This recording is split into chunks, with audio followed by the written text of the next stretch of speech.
المزدحم محمد سید الکونین والثقلین والفریقین من عرب ومن عجم ان من جودك الدنيا وضرتها ومن علومك علم اللوح والكرم ثم الرضا عن ابي بكر وعن عمر وعن علي وعن عثمان ذي الكرم يا اكرم الخلق ما لي من الوذ به سواك عند حلول الحادث الامم يا رب بالمصطفى بلغ مقاصدنا واغفر لنا ما مضى يا واسع الكرم مولاي صل وسلم دائما ابدا على حبيبك خير الخلق كلهم بلغ العلا بكماله كشف الدجى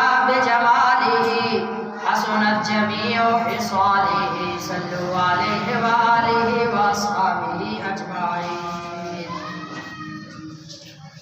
اللہ رب العزت جل شانہ کی حمد و ثنا حضور نبی مکرم شفیع امم رسول محتشم احمد مجتبی جناب حضرت محمد مصطفیٰ صلی اللہ تعالی علیہ وآلہ وسلم کی بارگاہ میں ہدیہ درود و سلام عرض کرنے کے بعد میرے نہایت ہی واجب الاحترام حاضرین و سامعین کرام، میں نے آپ کے سامنے قرآن مجید برہان رشید سے ایک آیت مبارکہ تلاوت کی ہے، اور گزشتہ جمعۃ المبارک کو بھی اسی موضوع پر میں نے لفظ کشائی کی تھی، اور آج اپنی بات کو وہیں سے شروع کرنا چاہوں گا کہ اللہ کے نبی علیہ السلام کی جو احادیث مبارکہ میں نے آپ کے سامنے پچھلے جمعۃ المبارک کو جو پڑھی تھی کہ 7 اشخاص کے بارے میں کہ کل قیامت کے دن وہ عرش کے سائے میں ہوں گے، آج وہیں سے آگے چلتے ہیں۔ اللہ رب العزت قرآن مجید برہان رشید میں ارشاد فرماتا ہے اذا زلزلت الارض زلزالها واخرجت الارض اثقالها وقال الانسان ما لها يومئذ تحدث اخبارها يومئذ تحدث اخبارها کہ زمین جب تھر تھر کانپے گی اور اس کے اندر جو کچھ بھی ہو ہر چیز جب باہر نکل جائے گی، پھر انسان اس وقت کہے گا کہ یہ زمین کو کیا ہو گیا۔ کل قیامت جب قائم ہوگی تو زمین کے اندر جو دفینے ہیں، جو چیزیں دفن ہیں، وہ باہر آ جائیں گی، یہاں تک کہ جو درخت ہیں یہ اپنی جڑوں کے ساتھ ہی زمین سے باہر نکل جائیں گے۔ اور یہ جو بڑے بڑے پہاڑ آج ہم دیکھ رہے ہیں کہ کل قیامت کے دن جب قیامت قیام ہوگی تو ان پہاڑوں کی مثال کیسے ہوگی؟ حدیث پاک کے اندر آتا ہے، اللہ کے نبی علیہ السلام نے ایک مثال کے ساتھ سمجھایا۔ آپ نے فرمایا کہ جب کسی کمرے کے اندر انسان بیٹھا اور اس میں ایک چھوٹا سا سوراخ ہو، اور اس سے سورج کی دھوپ جب کمرے میں آ رہی ہوتی ہے تو اس میں ہم دیکھتے ہیں کہ چھوٹے چھوٹے ذرات ہمیں نظر آتے ہیں، وہ روشنی میں ہمیں نظر آتے ہیں۔ اب جس وقت انسان ان کو اپنی مٹھی میں ایسے پکڑتا ہے تو جب وہ دیکھتا ہے تو اس کو نظر کچھ بھی نہیں آتا، حالانکہ وہ ذرات ہوتے ہیں، لیکن وہ ہوتے اتنے چھوٹے ہیں کہ وہ روشنی کے علاوہ نظر نہیں آتے۔ تو اللہ کے نبی علیہ السلام نے فرمایا کہ کل قیامت کے دن جب قیامت قائم ہوگی تو اس وقت پہاڑوں کی مثال ان ذرات کی طرح ہوگی، یہ ایسے ذرہ ذرہ ہو جائیں گے، جس طرح وہ روشن دان سے آنے والی روشنی میں وہ چھوٹے ذرات نظر آتے ہیں، پہاڑ اس طرح ذرہ ذرہ ہو جائیں گے۔ اور پھر جو چیزیں زمین کے اندر دفن ہیں، جو خزانے دفن ہیں، اس وقت وہ سب کچھ باہر آ جائے گا، جہاں تک کہ جو مردے زمین کے اندر دفن ہو گئے یہ بھی زمین سے نکل کر باہر آ جائیں گے۔ اب بعض دنیا میں کچھ فرقے، کچھ عقیدے ایسے ہیں جو قیامت کا انکار کرتے ہیں، حالانکہ موت کا انکار کوئی بھی نہیں کرتا، لیکن قیامت کا لوگ انکار کرتے ہیں۔ وہ کہتے ہیں یہی دنیا ہے، آگے کچھ بھی نہیں ہے۔ اور آج جو صورتحال ہمارے سامنے ہے اس میں اکثر مسلمان بھی ہم میں سے تقریباً الا ماشاء اللہ کوئی ورنہ ہمارا بھی اگرچہ ہم یہ کہتے نہیں ہیں لیکن جو ہمارے کام ہیں وہ یہی دکھائی دیتے ہیں کہ اس دنیا کے ساتھ جیسے ہم نے دل لگایا ہوا ہے اور اس دنیا کے ساتھ جیسے ہم نے محبت کی ہوئی ہے، ہمیں بھی ہمارے انداز سے یہی محسوس ہوتا ہے کہ قیامت کچھ بھی نہیں ہے۔ حالانکہ جب قیامت قائم ہوگی تو پھر اس دن زمین جب ہر چیز کی خبر دے گی یومئذ تحدث اخبارها، تو پھر اس دن انسان کہے گا کہ زمین تجھے کیا ہو گیا؟ آج تو ہم کمرہ بند کر کے یا کسی جگہ جب گناہ کرتے ہیں تو بظاہر ہر چیز سے چھپ کر کرتے ہیں، لیکن قیامت کے دن یہ ہر چیز، بلکہ ایک حدیث پاک کے اندر میں نے یہ پڑھا ہے کہ جب قیامت قائم ہوگی تو یہ جو جانور ہیں یہ بھی انسان کے ساتھ باتیں کریں گے، انسان ان کی بولی کو سمجھے گا، وہ انسان کی بولی کو سمجھیں گے، بلکہ یہاں تک لکھا ہے کہ اس کے گلے میں، جانوروں کے گلے میں جو رسی ڈالی ہوئی ہے وہ بھی انسان سے باتیں کرے گا۔ اور جب قیامت قائم ہوگی تو اس وقت کیا ہوگا؟ قیامت قائم ہونے سے 40 سال پہلے جب یہ توبہ کے دروازے بند ہو جائیں گے، آج تو ہمارے لیے کھلے ہیں۔ اللہ رب العزت نے فرمایا نا کہ تم توبہ کر لو، مرنے سے پہلے توبہ کر لو، 1 سال پہلے کر لو، 1 مہینہ پہلے کر لو، 1 ہفتہ پہلے کر لو، 1 دن پہلے کر لو، 1 گھنٹہ پہلے کر لو، اگر نہیں تو 1 لمحہ بھی پہلے اگر توبہ کر لو تو اللہ پاک یہ نہیں دیکھتا کہ میرے بندے نے گناہ کتنے کیے، اللہ پاک یہ کہتا ہے کہ ٹھیک ہے اس نے توبہ کر لی، اس کو معاف کر دیا۔ اللہ رب العزت تو توبہ سے اس قدر خوش ہوتا ہے، بلکہ مسلم شریف کے ایک حدیث ہے، اللہ کے نبی علیہ السلام نے ایک مثال کے ذریعے ہمیں یہ سمجھایا کہ ایک شخص تھا جو جنگل کا سفر کر رہا تھا، صحرا کے اندر سفر کر رہا تھا، اس کے پاس اس کی سواری کے لیے ایک اونٹ تھا، اس اونٹ کے اوپر اس کا ساز و سامان تھا، اس کے کھانے پینے کی اشیاء، اس کے سفر کا زادرہ۔ اب وہ صحرا میں چل رہا تھا تو ایک جگہ وہ پہنچا، ویران تھا، جن لوگوں نے صحراؤں کا سفر کیا ہو یا جنہوں نے جنگلات وغیرہ کی جن کو معلومات ہو وہ اس چیز کو سمجھتے ہیں۔ اب تو شہر ہے، ہم کہتے ہیں یار یہ کیسے ہوگا جب جنگلوں میں کئی 100 میل تک کوئی انسانی یا جانور کوئی آبادی وہاں پر نظر نہیں آتی، ویران ہوتا ہے۔ تو وہاں وہ شخص سفر کر رہا تھا، اس کے پاس اونٹ تھا، ایک جگہ وہ پہنچا، دوپہر کا وقت ہو گیا، اب وہ سفر میں تھا، تھکا، وہ ایک درخت کے ساتھ ٹیک لگا کر بیٹھا، تو بیٹھے بیٹھے اس کو نیند آ گئی، اب وہ سو گیا۔ کیا ہوا؟ کچھ دیر بعد جب اٹھا اس نے دیکھا تو اس کا اونٹ جس پر اس کا ساز و سامان تھا، جو اس کا سفر کا سامان تھا، وہ اونٹ اس سمیت غائب ہے۔ اب اس نے جس وقت دیکھا تو اس کی تو جان ہی نکل گئی، ظاہر ہے اب ویران جگہ پہ انسان کا جب سفر کا سامان گم ہو جائے سمجھو اس کی زندگی ختم ہو۔ اب اس نے ادھر ادھر دیکھا، اس کو کہیں نہیں ملا، اب وہ تھک ہار کر آ کر پھر اسی درخت کے ساتھ ٹیک لگا کر موت کا انتظار کرنے لگا۔ اب ظاہر ہے جنگل میں اور تو کوئی اس کے پاس ایسی کوئی چیز تھی نہیں، ایک ہی اونٹ تھا، اس کے اوپر اس کا سامان تھا، تو اب وہ آ کر اس درخت کے ساتھ بیٹھ کر موت کا انتظار کرنا، اس نے کہا کہ اب آئے گی تو صرف موت آئے گی، اس کے علاوہ میرے پاس کچھ بھی نہیں۔ اب وہ درخت کے ساتھ بیٹھا، پھر اس کو نیند آ گئی۔ کچھ دیر بعد جب اٹھا، اس نے جب آنکھ کھولی تو دیکھا وہی اونٹ وہاں ساز و سامان اس کے سامنے کھڑا ہے۔ اب جس وقت اس نے اونٹ کو دیکھا، ساز و سامان کے ساتھ دیکھا تو خوشی کے مارے، اب انسان جس وقت کوئی ایسی چیز دیکھتا تو خوش، اس قدر اس کو خوشی ہوئی کہ اس کی زبان سے یہ الفاظ نکلے، اللہم انت عبدی وانا ربک، کہ میرے اللہ تو میرا بندہ ہے اور میں تیرا رب۔ یعنی اب خوشی کے مارے اس کو پتہ ہی نہیں اس کی زبان کیسے پھسل گئی۔ کہنا تو یہ تھا کہ یا اللہ تو میرا رب، میں تیرا بندہ، لیکن اس خوشی کے مارے اس کی زبان سے ایسے الفاظ میں اس نے کہا یا اللہ تو میرا بندہ، میں تیرا رب۔ تو اللہ کے نبی علیہ السلام نے فرمایا کہ میرے صحابہ بتاؤ اس بندے کو کتنی خوشی ہوگی کہ جس نے خوشی کے مارے اس کو یہ بھی نہیں پتہ چلا کہ میں بول کیا رہا۔ تو صحابہ اکرام نے عرض کی یا رسول اللہ صلی اللہ تعالیٰ علیہ وسلم، وہ بندہ بہت زیادہ خوش ہو، اس کی خوشی کی کوئی انتہا نہیں ہے۔ تو میرے نبی علیہ السلام نے فرمایا کہ میرے صحابہ جب کوئی بندہ دنیا کے اندر گناہ کرتا ہے اور گناہ سے وہ توبہ کرتا ہے تو میرا رب اس کی توبہ سے اس قدر خوش ہوتا ہے جس طرح یہ بندہ اپنے ساز و سامان کو دیکھ کر خوش ہوا۔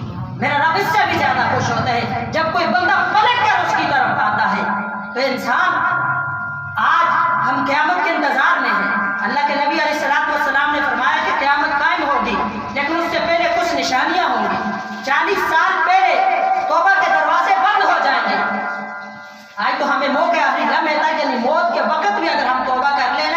ہماری توبہ قبول ہو جائے گی۔ لیکن جب قیامت قائم ہوگی، سب سے پہلے سورج اب مشرق سے طلوع ہوتا ہے، مغرب میں غروب ہوتا ہے۔ جب قیامت قائم ہوگی، سورج مغرب سے واپس طلوع ہو کر عصر کے وقت پہ آ جائے گا، پھر غروب ہوگا، پھر عصر کے وقت پہ آ جائے گا۔ تو 40 سال پہلے ایسا ہوگا، پھر اس وقت انسان بلکہ ہر کوئی اس وقت توبہ کرنا چاہے گا، لیکن توبہ کے دروازے بند ہو جائیں گے، پھر ہمیں وہ وقت اس وقت مہلت نہیں ملے گی۔ اب توبہ کے دروازے بند ہو جائیں گے، تو اللہ کے نبی علیہ السلام نے چند نشانیاں، اب قیامت کے وقت کا تعین تو نہیں فرمایا، لیکن چند نشانیاں بیان فرمائی ہیں کہ قیامت سے پہلے یہ ہوگا۔ اب اللہ کے نبی علیہ السلام نے فرمایا کہ ایک دھواں آئے گا، ایک اور دوسری نشانی اللہ کے نبی علیہ السلام نے فرمائی یاجوج ماجوج دابۃ الارض، یہ آئیں گے قیامت سے پہلے۔ پھر حضرت عیسیٰ علیہ السلام کا آپ کا نزول ہوگا، آپ آئیں گے، اور پھر یہ جو میدان محشر ہے یہ برپا ہوگا۔ یہ ساری چیزیں قیامت کی اللہ کے نبی علیہ السلام نے نشانیاں بیان فرمائی، لیکن چند نشانیاں جو میں آپ کے سامنے ذکر کرنا چاہتا ہوں کہ آج جو ہمارے سامنے موجود ہے، تو اس سے ہمیں لگتا ہے کہ اب قیامت قریب آ چکی ہے۔ اب ہمیں تیاری کرنی چاہیے، ہمیں اللہ رب العزت کے راستے جو بتائے ہوئے راستے ہیں، جو سیدھا راستہ ہے میرے نبی علیہ السلام نے جو ہمیں بتائے، ہمیں ان کی طرف پلٹنا چاہیے، کیونکہ میرے نبی علیہ السلام کا یہ فرمان ہے کہ جب قیامت قریب آئے گی تو اس وقت کیا ہوگا، نااہل لوگوں کے ہاتھ میں تمہارا جو ساری چیزیں وہ نااہل لوگوں کے ہاتھوں میں ہوں گی، یعنی جو تمہارے حکمران ہوں گے وہ نااہل ہوں گے۔ آج دیکھ لو ان کی نااہلی کا کیسے میرے دوستوں بزرگوں، پہلے تو ہم کتابوں میں نظم وغیرہ کی صورت میں یا پہلیوں کی صورتوں میں پڑھتے تھے، لیکن آج ہر چیز ہمارے سامنے حقیقت ہے۔ آج وہ لوگ ہیں، آج ان سے بڑھ کر نااہل کون ہو سکتے ہیں جو ہمارے اوپر مسلط ہیں کہ جن کو سورہ اخلاص اور سورہ کوثر اور سورہ ناس بھی پڑھنی نہیں آتی۔ آج ان لوگوں کے ہاتھوں میں ہمارے معاملات ہیں، اور آج ان لوگوں کے ہاتھوں میں ہمارے معاملات چلے گئے ہیں جو اللہ کے گھر میں آ کر ڈانس پارٹیاں کرواتے ہیں۔ اب وہ وقت ہمارے ملک میں بھی پہنچ چکا ہے، آج اس کا انتظار کرو۔ ابھی چند دن پہلے کی بات ہے، یہاں لاہور کی ایک قدیم مسجد ہے، مسجد وزیر خان، اس کے صحن میں آ کر ڈانس پارٹی کروائی گئی، اور یہ سرکاری سطح پر ہوئی ہے۔ میرے دوستوں اور بزرگوں، اب انتظار کرو کہ قیامت کب آنے والی ہے، اور اللہ کے عذاب کو ہم کیسے دعوت دے رہے ہیں کہ جس گھر میں اللہ کا قرآن پڑھا جا رہا تھا، جس گھر میں آ کر لوگ اس کو سجدہ ریز ہوتے ہیں، جس گھر میں آ کر گڑ گڑاتے ہیں، اللہ کے سامنے اپنی عاجزی کا اظہار کرتے ہیں، آج ان گھروں میں ڈانس پارٹیاں ہو رہی ہیں۔ ایسے ملک میں جو اسلام کے نام پہ بنا ہے، جو خالصتاً جس کو اسلام کے نام پہ ہم نے اثر کیا، پاکستان کا مطلب کیا، لا الہ الا اللہ۔ اب یہ وہ ملک ہے، اس ملک کی بات کر رہا ہوں۔ یہود و نصارہ کو تو چھوڑے، ان کے تو جو کام ہے وہ کر رہے ہیں۔ آج وہ لوگ، میرے نبی علیہ السلام کا یہ فرمان کہ قیامت جب قریب آئے گی نااہل لوگوں کے ہاتھ میں تمہارا سب کچھ ہوگا، تو آج دیکھ لو کہ وہ لوگ تمہارے اوپر مسلط ہیں جن کو قرآن کا بھی نہیں پتا، جن کو حدیث کا بھی نہیں پتا، جن کو یہی نہیں پتا کہ اللہ کے گھر کا ادب کیا ہوتا ہے۔ اور پھر میرے نبی علیہ السلام نے دوسری چیز جو ذکر فرمائی کہ لونڈی جو ہوگی وہ اپنے مالکہ کو جنم دے گی جب قیامت قریب آئے گی۔ لونڈی اپنی مالکہ کو جنم دے گی۔ اب وہ کیسے؟ آج دیکھ لو، وہی جو چرواہے تھے، وہی لوگ جو راستے میں اگر چیزیں پر ان کو اٹھا کر بیچتے تھے، پھر وہی لوگ جن کے پاس کھانے کے لیے بھی کچھ نہیں ہوتا تھا، آج ہماری آنکھوں کے سامنے وہ بڑی بڑی عمارات تعمیر کر کے ایک دوسرے کے ساتھ مقابلہ کر رہے ہیں، ایک دوسرے سے بڑھ رہے ہیں۔ آج وہ لوگ ہمارے، یہ ساری چیزیں ہمارے سامنے ہیں۔ اور لونڈی اپنی مالکہ کو کیسے جنم دے رہی ہے؟ آج دیکھ لو گھر میں حکمرانی کس کی؟ آج بیٹی اپنی ماں کی حاکمہ بنی ہوئی ہے۔ آج بیٹے اپنے ماں باپ کے لیے، یعنی کہ جنہوں نے ان کو پیدا کیا، آج ان کو حکمران بنے ہوئے ہیں۔ گھر میں کس کی بات چلتی ہے؟ آج ماں کی بھی کوئی حیثیت نہیں ہے، باپ کی بھی کوئی حیثیت نہیں۔ گھر میں وہی ہوگا جو بیٹی چاہے گی۔ پھر میرے نبی علیہ السلام نے یہ فرمایا کہ جب قیامت قریب آئے گی تو زنا اس وقت عام ہو جائے گا۔ اب زنا ہم کس چیز کو سمجھتے ہیں؟ ہماری نظر میں زنا ہے کہ ہے؟ اب آنکھ کا بھی زنا۔ آج دیکھ لو کہ اس قدر ہم اس میں مبتلا ہو چکے ہیں، اس قدر کہ ہم اس سے کوئی بچ ہی نہیں سکتا۔ آنکھ کا زنا ہر شخص کر رہا ہے۔ راستے میں جا رہے ہیں، یہ کوئی نہیں دیکھ رہا یار یہ کیا ہے، یہ کوئی ماں جا رہی ہے بیٹی نہیں، ہر شخص اس کو کو دیکھتا ہے اور اپنی نظر اپنی شہوت کو پورا کرتا ہے۔ تو میرے نبی علیہ السلام نے فرمایا جب قیامت قریب آئے گی تو اس وقت یہ ہوگا کہ لوگ اپنی نظروں کے ساتھ اس قدر زنا کریں گے اور اس کو زنا سمجھیں گے بھی نہیں۔ آج دیکھ لو ہمیں پتہ ہے کہ یار یہ گناہ ہے کیا ہے، دیکھ دیکھ کے جب آنکھیں بھر جاتی ہیں پھر اس وقت گزر جاتے ہیں۔ کیا میرے نبی علیہ السلام نے یہ نہیں فرمایا کہ آنکھوں کا زنا عام ہو جائے گا؟ آج دیکھ لو معاشرے کے اندر پھر عورتوں کی کثرت ہو جائے گی۔ آج دیکھ لو گلی میں بازار میں چلے جائیں، کسی بھی جگہ چلے جائیں، عورتوں کی کثرت آپ کو نظر، بلکہ یہاں تک حدیث پاک کے اندر آیا کہ 50 عورتوں کا ایک مرد وارث ہوگا، یعنی کہ 50 عورتیں ہوں گی اور ایک مرد جو ان کو سنبھالنے والا، ان کو کھلانے والا ہوگا۔ اس قدر قیامت کے قریب عورتوں کی کثرت ہو جائے گی۔ لیکن کیا ہوگا کہ انسان اپنی آخرت کو بھول رہا ہوگا۔ مسلمان، اب ہم مسلمان ہیں، الحمدللہ ہم نے کلمہ پڑھا ہوا ہے، لیکن یہ ساری چیزیں کبھی اس چیز پر غور کیا ہے کہ جو میرے نبی علیہ السلام نے جس چیز کے بارے میں فرمایا ہے آج وہ ہر چیز ہمارے سامنے ہو رہی ہے۔ پھر میرے نبی علیہ السلام نے فرمایا کہ جب قیامت قریب آئے گی تو اس وقت علم جو ہے وہ اٹھا لیا جائے گا۔ اب علم اٹھانے کا کیا مقصد ہے کہ ہمارے سینوں سے جو علم ہے وہ نکال کر باہر پھینک دیا جائے؟ نہیں، علماء جو ہے وہ چلتے جائیں گے، علماء اور ان کی جگہ ایسے نئے علماء پیدا نہیں ہوں گے۔ آئی لوگ کہتے ہیں نا کہ اب جو ہے ترقی کا دور آگے، پہلے جہالت تھی۔ میرے دوستوں اور بزرگوں، پہلے جہاں جہالت تو اب آئی ہے۔ اب اس زمانے میں ہمیں کوئی امام راضی جیسا دکھاؤ نا، کوئی امام غزالی جیسا دکھاؤ، کوئی احمد بن حنبل پیدا کر کے دکھاؤ، امام اعظم ابو حنیفہ رحمۃ اللہ علیہ جیسا کوئی پیدا کر کے دکھاؤ، داتا علی حجویری جیسے اس زمانے کے اندر لا کر دکھاؤ کہ جب لوگ کہہ رہے ہیں کہ اب علم بڑھ چکا ہے، جہالت آ گئی۔ اب یہ علم نہیں ہے، یہ انفارمیشن ہے، چند خبریں، لوگ ان کو علم سمجھ رہے ہیں۔ علم وہ تھا کہ جس نے ایسے ایسے ہیرے پیدا کیے۔ آج اس زمانے میں کہاں ہے ہمیں کوئی لا کر دکھائیں، بلکہ وہ جن کے سینے اس نور سے بھرے ہوئے تھے کہ پچھلا سال جو 2020 گزرا، آپ ذرا اس میں پڑھ دیکھیں تو صحیح، ایک سال کے اندر کتنے علماء چلے گئے اور کیسے کیسے علماء چلے گئے۔ آج ان کا متبادل ہم کیسے پیدا کریں؟ ان کا متبادل کوئی لا کر دکھائے ہمیں کوئی۔ امام اعظم ابو حنیفہ رحمۃ اللہ علیہ، امام احمد بن حنبل رحمۃ اللہ علیہ، چلو یہ ہستیاں تو پہلے گئی، اب موجودہ دور کی، ابھی یہ پچھلے چند مہینے پہلے حافظ خادم حسین رضوی رحمۃ اللہ علیہ اس دار فانی سے چاہ جن کا متبادل اس دنیا میں کوئی لا کر دکھائے نا، ایسا عاشق رسول کوئی ہمیں دکھاؤ نا کہ جس کا سینہ عشق رسول صلی اللہ تعالیٰ علیہ وسلم سے منور تھا۔ تو میرے نبی علیہ السلام نے فرمایا کہ جب قیامت قریب آئے گی علم اٹھتا چلا جائے گا۔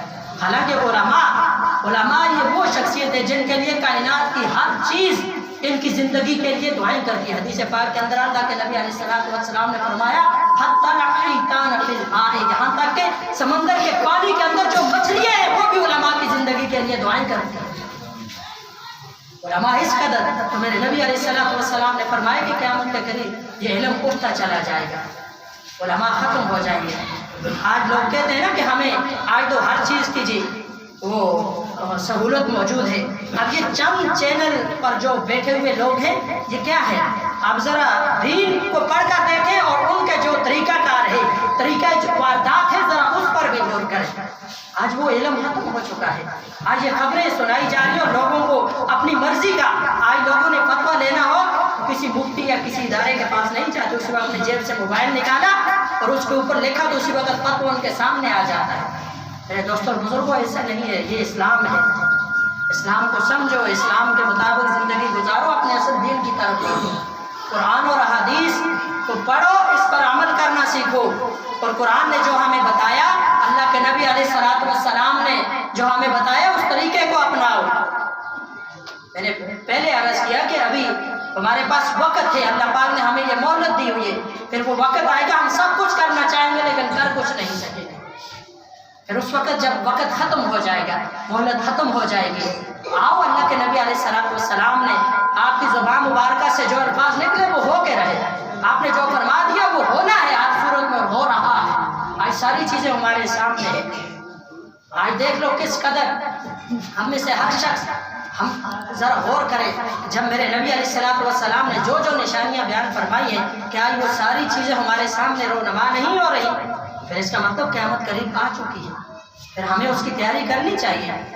اب وقت کا تعین نہیں کہ ہاں یہ اللہ کے نبی علیہ السلام نے فرمایا کہ جمعہ کا دن ہوگا، جمعۃ المبارک ہوگا، محرم الحرام عاشورہ کا دن ہوگا، لیکن یہ نہیں بتایا کہ کب ہوگا، صرف اس چیز کا نہیں بتایا، باقی ہر چیز واضح ہے، اور آج وہ ساری چیزیں ہمارے سامنے ہیں۔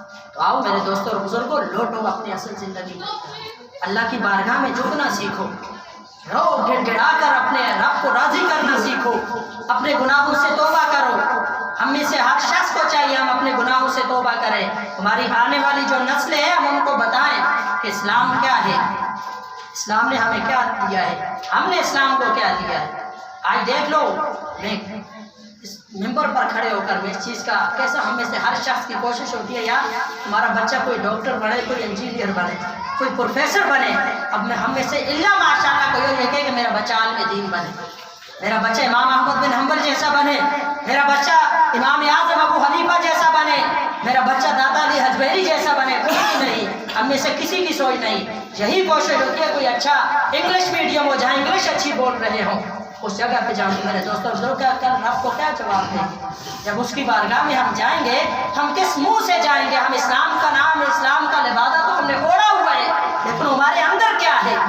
ہم کھاتے اسلام کے نام پہ ہیں، کھاتے اسلام کے نام پہ، لیکن جو ہمارے اندر جو زہر بھرا ہوا ہے وہ ہم نے مشرکین کا، جو کفار ہیں ان کا ہم نے طریقہ اپنایا، ہمارا سب کچھ اوڑھنا بچھونا سب کچھ ہم نے طریقہ ان کا اپنایا ہوا ہے، نام ہم اسلام کا لیتے ہیں، اور ہمارے اوپر کوئی تھوڑا سا مسئلہ آتا ہے اس کا سارا نسلہ جو گند وہ ہم اسلام پہ ڈال دیتے ہیں۔ اور یار یہ کیسا مسلمان ہے، اس کی مسلمانی دیکھو، ہم یہ نہیں کہ یار یہ بندہ دیکھو، یہ بولو نا یہ بندہ دیکھو، یہ کیوں کہتے اس کی مسلمانی دیکھو، یہ کیسا مسلمان ہے؟ آپ کو پتہ نہیں آپ نسلہ کس پہ ڈال رہے ہیں؟ تو خدا کے لیے اپنے اصل دین کی طرف لوٹو، آؤ اسلام کی طرف لوٹو، آؤ توبہ کے دروازے کھلے ہوئے ہیں، اللہ کی بارگاہ میں گڑگڑاؤ، اس کو راضی کرو۔ اللہ رب العزت ہمیں عمل کی توفیق عطا فرمائے، آمین۔ وآخر دعوانا الحمدللہ۔